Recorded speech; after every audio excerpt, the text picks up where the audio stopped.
Kasi makalitan. Ako guys. Ano ba? Grabe ko mabuta ko eh. Awag ko kami siya ko eh. Mas lala pa rin dahil pinakong doon ka pa rin na mabuta na rin.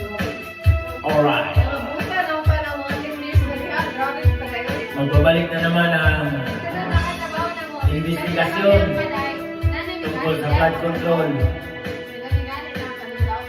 Manda kayong mga buhaya, mga nagnanakaw.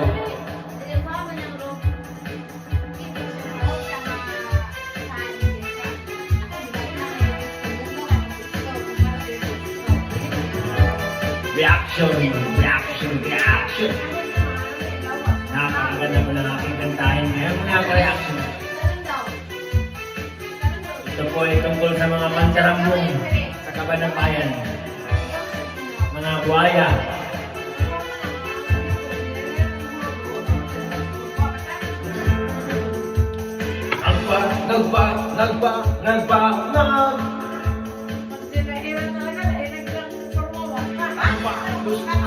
Lus, tamba!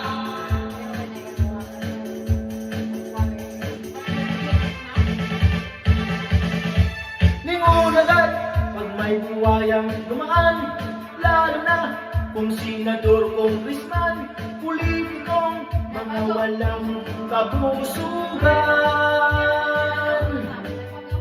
Kunting ulan, lubog sa baha na naman, yun sa kasi ang flood control pangharang, coast project at substandard pinangharang.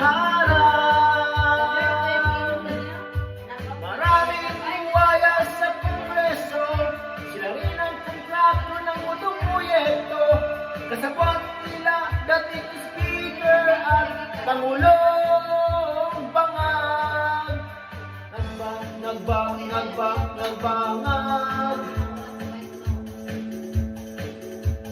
Tamba, lus, tamba.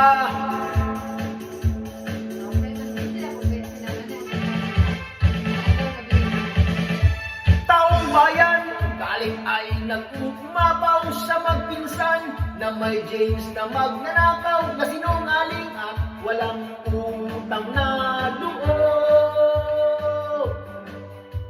Itong lahat ng mga katiwalian, wala raw alam ang buhayang magpinsan, hugas kamay ang buhayang sibangan.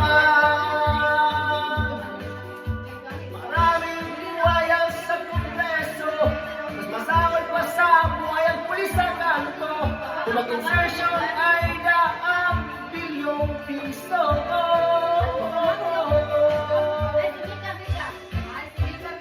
Mahiya naman kayo. Mahiya ba kayo?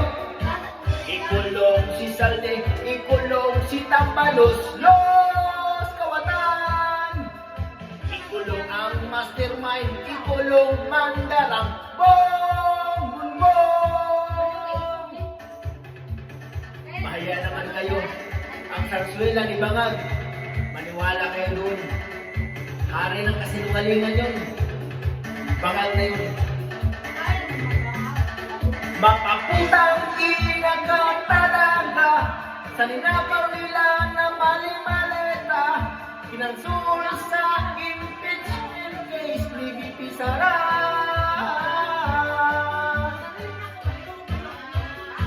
Mahiya naman kayo. Mahiya ba kayo? Ikulong si Salde, ikulong si Tambalos, los kawatan. Ikulong ang mastermind, ikulong mandarambong, bunbong. Ikulong si Salde, ikulong si Tambalos, los kawatan. Ikulong ang mastermind, ikulong mandarambong, bunbong. Kawatan, ikulong na yan. Kawatan, ikulong na yan. Kawatan, ikulong na yan. Kawatan, ikulong na yan. Mga kurakot-i, kulong na yan. Mga kurakot-i, kulong na yan. Ukinam, ang pambansang magpinsang kawatan.